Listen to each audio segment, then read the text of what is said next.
गिरता भूजल सूखती धरा, आज करे प्रयास कल हो हरा भरा। राम राम सा चौपाल देखने वाला सगला दर्शक भाई बहनों को बहुत बहुत स्वागत है।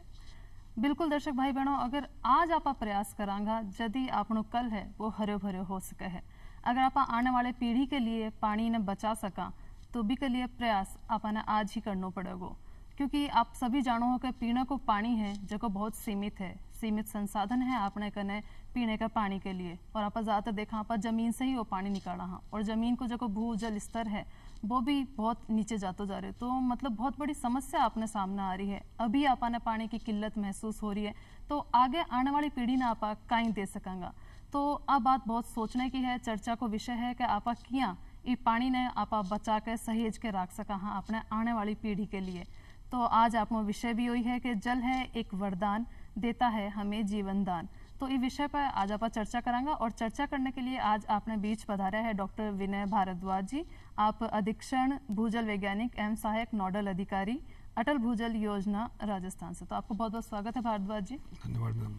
तो एक तो आप जल के संरक्षण की तो बात करांगा, लेकिन जिया कि आप सभी जाना कि 22 मार्च ना आप विश्व जल दिवस मना रहे हैं, तो इके मनाने के पीछे मतलब कई जरूरत आपने महसूस हुई और वो कब से बनाए जा रहे हैं? विश्व जल दिवस जो मैडम आपको बताना चाहूँगा कि जो स्वच्छ जल है इसके महत्व के बारे में, इसके संरक्षण और प्रबंधन के बारे में आम जन को किस प्रकार से जागरूक किया जा सके, उसके उद्देश्य से ये प्रतिवर्ष जो 22 मार्च को विश्व जल दिवस मनाया जाता रहा है। और जो प्रथम विश्व जल दिवस था वो 22 मार्च 1993 को मनाया गया था, और बड़ा हर्ष का विषय है कि आज 30 साल से लगातार हम इसको मनाते आ रहे हैं। जी मैम। तो मतलब जरूरी है कि आप लोगों ने जागरूक करने के लिए आप वो एक दिन मना रहे हैं जी। तो एक चलो जागरूकता तो बहुत जरूरी है कि साथ साथ आप जाना कि हर जगह की अलग अलग परिस्थितियां हुए, अलग अलग स्थल विशेष आप देखा कि अभी पानी की भी अलग अलग उपलब्धता है, कटे ठीक ठाक पानी मिल रहा है, कटे बहुत कम है। लेकिन आप अगर अपने राजस्थान की बात करा तो वो अपना परिवेश किसो है और अठे भूजल की स्थिति कहीं है? जैसे कि आप सभी जानते हैं कि राजस्थान राज्य भौगोलिक क्षेत्रफल की दृष्टि से राज्य का सबसे बड़ा राज्य है। बिल्कुल। लेकिन अगर इसको देश की तुलना करें तो यहाँ पर पूरे देश का लगभग 11% भूभाग राजस्थान राज्य का है, और यहाँ जनसंख्या लगभग 5.5% निवास करती है। लेकिन जब मैं जल संसाधनों की बात करूंगा राजस्थान राज्य के परिप्रेक्ष्य में, तो पूरे देश के जितने जल संसाधन है उसका मात्र 1.5% वो हमारे राज्य के अंदर आता है। तो इससे आप सहज अनुमान लगा सकते हो कि राज्य में भूजल की किस प्रकार की भयावहता और किस प्रकार का परिदृश्य है। साथ ही जो हमारी राज्य भूजल विभाग है, तो जितने भी भूजल संसाधन हैं उनका आकलन करते हैं, उनकी रिपोर्ट प्रकाशित करते हैं। तो अभी जो नवीनतम भूजल आकलन रिपोर्ट हमने प्रकाशित की, उसके अनुसार जो हमारे 302 ब्लॉक्स हैं उसमें से लगभग 219 ब्लॉक अति दोहित श्रेणी के अंतर्गत आए, और मात्र 38 ब्लॉक ही जिसको बोलते हैं हम सेफ सुरक्षित श्रेणी में वर्गीकृत किए गए।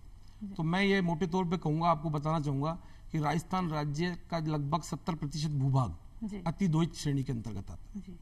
तो अति दोहित श्रेणी आपा जिनका या डार्क जोन भी जिन आपा कहता होगा, तो इको खास अगर सरल भाषा में अगर जानना चाहवा तो काई है यो मतलब अति दोहन, और खास कौन कौन सा कारण है जिसकी वजह से वो ज्यादा हो रहे हैं, कौन सा ऐसा क्षेत्र है जिसमें ज्यादा अति दोहन हो रहा है? बहुत अच्छा प्रश्न पूछा मैम। आपको बताना चाहूंगा कि जितना बरसात साल में क्षेत्र में होती है वो जितनी रिचार्ज होती है उसकी तुलना में हम उसका जो साल में दोहन करते हैं, तो मोटे रूप में उसका अनुपात के हिसाब से हम ये जो वर्गीकरण है वो करते हैं। तो आप मानिए कि अगर 100 लीटर पानी मैंने जमीन में साल में बरसात के कारण रिचार्ज हुआ, और उससे अधिक 100 लीटर से अधिक पानी का मैंने भूजल दोहन कृषि के लिए, उद्योग के लिए और घरेलू उपयोग के लिए किया, तो वो क्षेत्र अति दोहित श्रेणी के अंतर्गत आ जाता है। जी। तो कहना मतलब जमीन के अंदर जितना पानी जा रहे है बीस से ज्यादा आपा उपयोग कर रहे हैं। बिल्कुल बिल्कुल। तो बिना आपा अति दोहन करवाएंगा। जी जी। तो अब जो कि जल संकट आपने समझ में आ रहा है कि भी जल संकट है आपने, और राजस्थान में विशेषकर आप बात करा तो इसके लिए जल संकट से बचने के लिए केंद्र सरकार और राज्य सरकार कई प्रयास कर रही है, कई तरह की योजना ले रही है। देखिए, केंद्र सरकार और राज्य सरकार लगातार जल संकट से बचने के लिए सतत प्रयास कर रही है। वर्तमान में एक राजीव गांधी जल संचयन योजना, एक योजना चल रही है आपकी नेशनल हाइड्रोलॉजी प्रोजेक्ट, और एक बड़ी महत्वपूर्ण योजना चल रही है अटल भूजल योजना। तो ये विभिन्न योजनाएं समय समय पे लगातार केंद्र और राज्य सरकार द्वारा जो गिरते हुए भूजल स्तर है इसको रोकने के लिए चलाई जा रही है। तो मैं आपको बताना चाहूँगा कि जो अटल भूजल योजना है, ये विश्व बैंक और भारत सरकार के संयुक्त तत्वाधान में 7 राज्यों में चल रही है, जिसमें से राजस्थान राज्य भी अपना एक राज्य है। जी। और ये योजना की अवधि 5 साल की है। ये योजना शुरू हुए 3 साल लगभग खत्म हो गए और 31 मार्च 2023 को इसकी पूरा जो प्रथम चरण है वो समाप्त हो जाएगा। अच्छा। तो अटल भूजल योजना में जो राजस्थान राज्य है, इसके 17 जिले की 38 पंचायत समितियां के 1139 ग्राम पंचायतों का अपन ने चयन किया। और इस योजना का मुख्य उद्देश्य ये रहा कि जो क्षेत्र में गिरता हुआ भूजल स्तर है जी। उसको जन सहभागिता से किस प्रकार से रोका जा सके।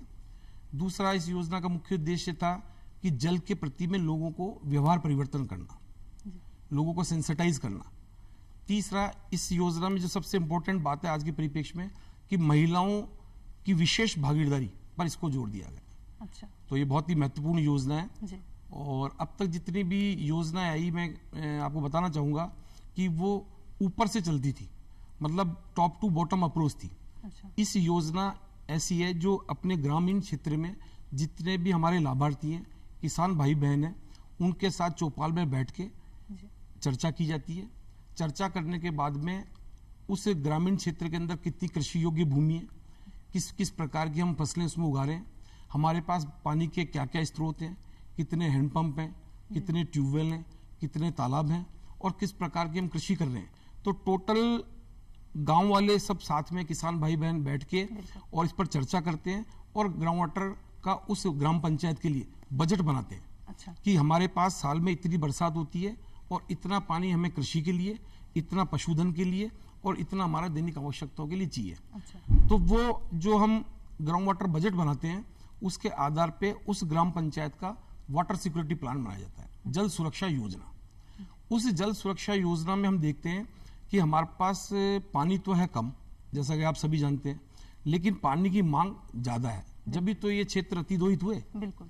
तो कैसे हम ऐसे क्या प्रयास करें जिनके चलते वो जो पानी की कमी है उसकी हम पूर्ति कर सकें और जो हमारे पास सीमित जल संसाधन है उसमें अपनी दैनिक आवश्यकताओं का काम चला सकें। तो इसके लिए इस योजना में विशेषकर जल मांग और जल आपूर्ति आधारित कार्य जो जल सुरक्षा योजना बनाते हैं उसमें विभिन्न सहभागी विभागों के माध्यम से उनको क्रियान्वित किया जाने का प्रयास किया जाता है। तो उसमें सबसे इम्पोर्टेंट बात यह है कि जो किसान हैं हमारे, वो अभी जो धोरे से पानी पिलाते हैं तो उनको हम ये बोलते हैं कि धोरे से पानी न पिला के भूमिगत पाइपलाइन से पानी पिला के कृषि करें। साथ ही साथ फव्वारा पद्धति को अपनाएं।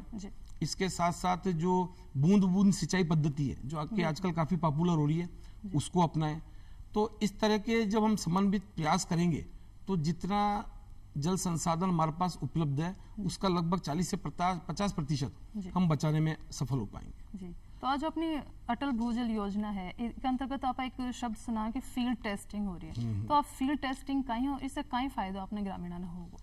मैम, अटल भूजल योजना के अंतर्गत हम जो चिन्हित राज्य की 1139 ग्राम पंचायतें हैं, इसमें हमने फील्ड टेस्टिंग किट, ये फील्ड टेस्टिंग किट कुछ नहीं, एक पोर्टेबल इंस्ट्रूमेंट है। अच्छा। जिसमें कि आमजन जो एक हमारा किसान भाई बहन है जिसको ये पता नहीं पड़ता कि मेरे क्षेत्र में भूजल की गुणवत्ता कैसी है। अच्छा। तो वो अपनी भूजल की गुणवत्ता की जांच स्वयं अपने हाथों से कर सकता है या जो हमारे अधिकारी है क्षेत्र के वो उनको जाकर जागरूक करते हैं कि इस प्रकार से फील्ड टेस्टिंग किट के माध्यम से आप अपने कुएं में जो भूजल है, अच्छा। आपके पास जो नलकूप में भूजल है, हाँ। हैंडपंप में भूजल है, उसकी गुणवत्ता पीने योग्य है कि नहीं है जी। और यदि नहीं है तो किस प्रकार से इसमें किस प्रकार के रसायन या तत्वों का इस्तेमाल पीने लायक बना सकते। क्योंकि एक आम धारणा रहती है कि अधिकतर आदमी जब हम पूछते हैं तो ग्रामीण क्षेत्रों में बोल देते हैं कि पानी खारा है, हाँ। या पीने योग्य नहीं है जी। तो उस चीज से उबार के उनको लोगों को संवेदनशील बनाने के लिए ये फील्ड टेस्टिंग किट वहां पर वितरित की है। बिल्कुल, मतलब कोई के कहना से नहीं बल्कि आप खुद ये चीज ने पता लगा सका का आपनो पानी है जो की गुणवत्ता किसी है, खारो है, मीठो है, जो आप वाला वो आप पता लगा सका। जी जी बिल्कुल। एक गिरता जल भूजल स्तर की आप बात करें तो सख्त कदम उठाने की बहुत जरूरत है। तो कहीं कहीं सख्त कदम अपना सरकार द्वारा उठाया जा रहा है कि भूजल जो गिर रहे बिना आप गिरने से रोका। देखिए, राजस्थान जैसे राज्य की अगर बात करूं मैं, तो राजस्थान जैसे राज्य में जो भी वर्तमान में भूजल के प्रबंधन और नियंत्रण के लिए किसी प्रकार का कोई विधेयक नहीं है। ऐसे में केंद्र सरकार का जो प्राधिकरण है वो समय समय पे अपनी दिशा निर्देश जारी करता है। उस दिशा निर्देश को राज्य सरकार अडॉप्ट करती है, अपनाती है, और उसके आधार पे हम ये जो उसमें दिया गया है कि हर आदमी को वर्षा जल संचयन करना चाहिए, पानी का दुरुपयोग नहीं करना चाहिए, औद्योगिक इकाइयों को अधिकतम वर्षा जल को पुनर्भरण करना चाहिए, और जो औद्योगिक इकाइयों से अपशिष्ट जल होता है वो व्यर्थ ना बहाकर उसको रिसाइकिल पुनः चक्रीकरण करके और अपने बाग बगीचे में अपने जो अन्य कार्य हैं उसमें उपयोग में लें। इस प्रकार के प्रयास लगातार किए जा रहे हैं। तो मतलब वर्षा जल संचयन यानी हम वर्षा को जल बचाना है कि देखो बारिश का मौसम है, कुछ समय के लिए हुआ है, लेकिन इनमें जितनी भी बारिश हुआ है अगर वो पानी यहीं बहकर निकल जाए तो वो दुरुपयोगी भी और वो प्रदूषित ही हो रही है, कोई काम नहीं आ रहा है। तो जरूरी है कि आप बिना संचयन करो, पीने का काम में भी ले सका, हाँ, और सब चीज़ें। लेकिन एक आम आदमी की तरीके से ये वर्षा जल न बचा सका, अपना घर का स्तर पर भी अगर बचाना चाहे तो कई तरीके से भी बचावे। बहुत अच्छा प्रश्न पूछा आपने कि हम हमेशा एक दोष देते हैं कि साहब हमारे पास पानी की कमी है और सरकार की एक जिम्मेदारी ठहरा देते हैं कि पानी की जो कमी है वो सरकार पूरी करे। लेकिन मैं आपको बताना चाहूंगा कि हम भी एक सजग नागरिक के रूप में और जल संचयन का जो एक अभियान चल रहा है इसमें अपनी महत्वपूर्ण भूमिका निभा सकते हैं, क्योंकि हम अपने जो जल संसाधन हमें डेली मिल रहा है या उपलब्ध है उसको अपने दैनिक दिनचर्या में व्यवहार परिवर्तन, जैसे हम सुबह उठते हैं, नहाने गए, तो नहाने जब जाते हैं तो अपन जो नल को चालू छोड़ देते हैं उसको चालू ना रखें, बाल्टियों में पानी भर लें, उससे नहाएं। दूसरा, जब हम ब्रश करते हैं, दातून करते हैं, तब अपने पानी का नल खोल देते हैं, तो जब आवश्यकता हो तब उस नल का इस्तेमाल करें। तो आप सुबह नहाने में, अपना दातून करने में, और आदमी लोग जो दाढ़ी बनाते हैं उसमें, और गृहिणियां विशेषकर, आप लोगों में एक आम धारणा है बासा पानी, आप लोग बोलते हैं बासा पानी हो गया, तो चूंकि आपको सहज रूप से जल नल के द्वारा उपलब्ध हो रहा है, तो कल जो आपने पानी परिंडे में भरा था वो आज जैसे ही नल आएगा तो सबसे पहले आप वो परिंडे खाली कर देते हैं, और खाली करने के बाद में जब नल आ रहा है तो उसको भर देते हैं। तो आप लोग बासा पानी कभी नहीं होता है, मैं बताना चाहूंगा, क्योंकि जो भूजल भंडार है वो वर्षों से जमीन में संग्रहित हुए हैं। ऐसे ही जब हम वाटर सप्लाई करते हैं तो जो टंकियां हैं इस पे पानी 2-2, 5-5 दिन का इकट्ठा रहता है, तब जाकर हमको वो घर में प्राप्त होता है। तो जो बासा पानी कंसेप्ट है परिंडों में, उसको आप कृपया सुधार करने को आप सुधार, तो महिलाओं के लिए विशेष है, क्योंकि जो पानी की परेशानी भी महिलाएं सबसे ज्यादा झेलती है। इसी के साथ आपको बताना चाहूंगा कि घर में जैसे हम कहते हैं कि बगीचा लगा हुआ है, अब आप तपती धूप में बगीचे के अंदर पानी देंगे तो जो तापमान अधिक होने के कारण जितना भी पानी है उसका अधिकतम हिस्सा तो वाष्पीकृत हो जाएगा। तो पानी जो हमको गार्डन में काम में लेना था उसको हमने व्यर्थ कर दिया। तो मैं यहाँ बताना चाहूंगा कि जब भी हम गार्डन में पानी दें, पेड़ पौधों में पानी दें, तो शाम के समय दें, ताकि उसका वाष्पीकरण कम हो सके और पेड़ पौधों के उगने में वो सहायक सिद्ध हो सके। साथ ही जैसे हम गाड़ियां धोते हैं, अपने फर्श में पोंछा लगाते हैं, तो हम बकेट के अंदर बाल्टी में पानी भर के और कपड़े के माध्यम से करें, ये नहीं कि हमने बोरिंग चलाया, नल चलाया और उसको व्यर्थ बहा। तो इस प्रकार के छोटे छोटे उपाय करके हम दैनिक जीवन में अपना व्यवहार परिवर्तन करके बहुत अधिक मात्रा में जल को बचा सकते हैं। बिल्कुल, एक बहुत काम की बात आपने विनय जी बताई है भाई बहनों, तो आपने ये चीज को बहुत ध्यान रखना और अपने देखो व्यवहार में परिवर्तन आपने करना है कि आप जी तरीके से रोज का दिनचर्या का कामा में आप छोटे छोटे कामा में बहुत सारा पानी व्यर्थ बहा देवा, तो वो आपने ध्यान रखना है कि आ चीज़ा पे ध्यान रख के आप पानी बचा सका। और अपनी माता बहन जी अभी बताया विनय जी कि आप बासा पानी आ रही है, बात आप इन्हें भूल देवा कि बासो पानी को नहीं हो भी पानी ना आपने फेंकना नहीं है, जो पीने को पानी है वो उपलब्ध हो रहे, बिना सहेज के रखो और बिना पीने के लिए इस्तेमाल करो और फेंकनो नहीं है अपन वो पानी।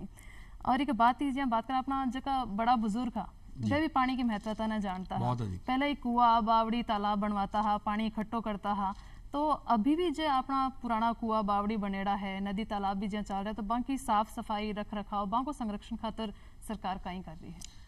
बहुत अच्छा बात है कि राजस्थान में आपने हमेशा एक जो पृष्ठभूमि बनती आ रही है, क्योंकि राजस्थान लगातार यहाँ वर्षा की कमी है और तापमान अधिक है, शुष्क और अधिशुष्क की श्रेणी के अंतर्गत आता है, तो ऐसे में एक अकाल आमतौर पे अपने लिए एक सामान्य बात रही है। लेकिन जो हमारे बड़े बुजुर्ग थे उन्होंने ऐसी विषम परिस्थिति में भी किस प्रकार से जो उपलब्ध जल संसाधन है उसमें जीने के लिए विभिन्न तरीके और माध्यम खोज रखे थे। जैसे कि टांके, कि जो भी वर्षा जल आता था उसको टांके में संचित कर देते थे और वो बहुत शुद्ध जल होता था, आपको बताऊं मैं, उसमें किसी प्रकार का प्रदूषण नहीं होता था। साथ ही साथ बावड़ियां बनाना, तालाब बनाना, पोखर बनाना, जोहड़ बनाना, तो इस प्रकार की बहुत सारी वर्षा जल संरक्षण की संरचनाएं हमारे पूर्वजों द्वारा बनाई गई। कालांतर में धीरे धीरे धीरे जैसे जैसे विकास होता गया, इसको विकास ही कहूंगा, तो हमने घरों में नल पहुंचा दिया, तो वो हम उसको नजरअंदाज करते चले गए। तो आज उनकी सार्थकता बहुत अधिक है और आज भी वो उतने ही सार्थक हैं। जब कभी भविष्य में अकाल या पानी की समस्या आती है तो हमारी जो बावड़ियां हैं, पोखर हैं, कुएं हैं, तालाब हैं, वही हमको आगे जीवित रखने में मददगार साबित होंगे। तो राज्य सरकार द्वारा समय समय पे विभिन्न योजनाओं के तहत, विभिन्न विभागों के तहत जितनी भी ये जीर्ण शीर्ण बावड़ियां हैं इसका पुनरुद्धार किया जा रहा है। और जितने भी तालाब हैं, वो जैसे अभी नरेगा मनरेगा चल रहा है, तो उन जोहड़ और तालाब को उसका जो भराव क्षमता है उसको बढ़ाए जाने के लिए प्रतिवर्ष सफाई करी जाती है और उसके बाद में पाल बांध के ये देखते हैं कि अधिकतम जितना भी वर्षा जल उस क्षेत्र में आ रहा है उसको अधिक से अधिक वहां पर संग्रहित कर सके। जी, अब आप ज्યાં देखा कि आपनो जो विशेष तरह पर आर्थिक रूप से सशक्त हो रहा है, तो आप कृषि पर ज्यादा टिके रहा, तो अपना ग्रामीण भाई है खेती बाड़ी से जुड़े रहे, तो खेती बाड़ी में आप कौन सी ऐसी बातों को ध्यान रख सका जिससे कि आप पानी ने बचा सका। जी फसला है तो कौन सी विशेष ऐसी फसला आप हमारे ग्रामीण भाई बहना ने बताओगा जिससे जी फसला में जहाँ पानी कम लागतो, तो कौन कौन सी फसला बना उगानी चाहे। देखिए, जो भारत देश है वो कृषि प्रधान देश है और भारत की लगभग 70% जो जनता है वो प्रत्यक्ष और अप्रत्यक्ष रूप से कृषि कार्य या उससे संबंधित कार्यों से जुड़ी हुई है, ये हम अच्छी तरह जानते हैं। और मैं यहाँ बताना चाहूंगा कि जितना भी जल है उसका 70 से 80% जो भाग है वो कृषि क्षेत्र में काम आता है। तो हमें आज विशेष रूप से कृषि क्षेत्र में ध्यान देने की बहुत आवश्यकता है। तो जैसे आपने पूछा कि किस प्रकार की फसलें हमारे किसान भाई बहन उगाएं, तो वैसे किसान भाई बहन काफी सजग हो रहे हैं और जो हमारे कृषि विभाग है, उद्यानिकी विभाग है और गांव-गांव में हमारे कृषि पर्यवेक्षक लगे हुए हैं, वो हमारे किसान भाई बहनों के पास जाकर उन्हें बताते हैं कि किस प्रकार से कम पानी की फसलें हम उगाने में बढ़ावा दें। जैसे कि हम गेहूं बोते हैं, उसकी जगह हम कहते हैं कि गेहूं ना बोकर आप सरसों बोलो, ज्वार बाजरा चना बोलो। तो अधिक पानी की जो फसलें हैं उसको रोकना चाहिए और कम पानी वाली फसलों को बढ़ावा देना चाहिए। अब आम धारणा यह है कि साहब हम गेहूं बोले, तो आपको बताना चाहूंगा कि 1 बीघा अगर क्षेत्रफल है उस पर 4 उंगल आप पानी देवा और 7 बार पानी देवा तो 1 लाख लीटर पानी गेहूं की फसल 1 बीघा में लगता है। तो आप समझ सकते हो कितना बड़ा पानी का भाग हमने गेहूं को उगाने में लगा दिया। जबकि वही चीज हम सरसों में लें तो केवल आपका 10,000 15,000 लीटर में काम चल जाएगा। तो इस प्रकार की जो आज वैज्ञानिकों द्वारा नई नई फसलें जो कि कम पानी लेती हैं और अच्छी पैदावार देती है उसको बढ़ावा देने का महत्व है। दूसरा साथ साथ कि जो भी जल ग्रामीण क्षेत्रों में उपलब्ध है, चाहे वो कुओं के माध्यम से, चाहे आपके फार्म पॉन्ड के माध्यम से, चाहे नलकूपों के माध्यम से, उसको कृषि क्षेत्र में जब हम कार्य ले रहे हैं तो हमें भूमिगत पाइपलाइन के माध्यम से सिंचाई करनी चाहिए। और जो हमारे आजकल प्रेशराइज्ड इरिगेशन जैसे बूंद बूंद सिंचाई पद्धति, फंवारा पद्धति, इनको बढ़ावा देना चाहिए। इससे क्या होता है कि जिस फसल को जितनी मांग है उतना पानी मिल जाता है और फसल बहुत अच्छी होती है। लेकिन हम दूसरी तरफ से 40 से 50% तक पानी की बचत कर लेते हैं। तो एक तो अपन मतलब फसलों पर ध्यान देना पड़ेगा कि अपन कौन कौन सी फसल है जो अपन इस्तेमाल करनी है, उगानी है, और साथ साथ अपना जगह भाई अपना सिंचाई का जो की विधियां हैं वहां पर अपन ध्यान देना है कि अपन कौन सी विधि है जिससे अपन पानी है जो अपना दुरुपयोग भी नहीं होगा और कम पानी में भी अपन अच्छी पैदावार मिलेगी। तो आम विधिया को अपना किसान भाई ने विशेष ध्यान रखना है। और साथ ही साथ जहाँ कई बार होगा कि अपना किसान भाई बहन ने पतो नहीं होगा कि जहाँ वर्षा होगी तो अपनी जमीन में भी कितना पानी है, के स्तर पे कितनी वर्षा हुई है, कभी भी सोचा कि बहुत कम वर्षा हुई है। तो वर्षा जल मापने के लिए कई तरह का कोई यंत्र है, कोई तकनीक है? देखिए, पहले जो ग्रामीण क्षेत्रों में परंपरागत विधि है तो जब भी आप पूछेंगे कि आपके गांव का भूजल स्तर क्या है, तो मेरे जो किसान भाई बहन बोलते हैं इतने हाथ है, 15 हाथ है, 20 हाथ है, 50 हाथ पे पानी को छू है। हाँ। इस तरीके से बताते हैं। लेकिन आज वैज्ञानिक जमाना आ गया, विकास चल रहा है, तो ऐसे में जैसे राज्य भूजल विभाग है, केंद्रीय भूमि जल बोर्ड है, ये हम जितने भी हमारे क्षेत्र हैं इसके अंदर हम पीजोमीटर लगाते हैं। तो पीजोमीटर कोई यंत्र नहीं है, जैसे हैंडपंप खोदते हैं ऐसे ही एक संरचना बनाई जाती है, उसमें पानी निकालने की नहीं जगह हम पानी का भूजल स्तर फीते के माध्यम से नाप लेते हैं। अच्छा। तो ये तो हो गई हमारी परंपरागत विधि कि फीते से पानी का चूहा नापना।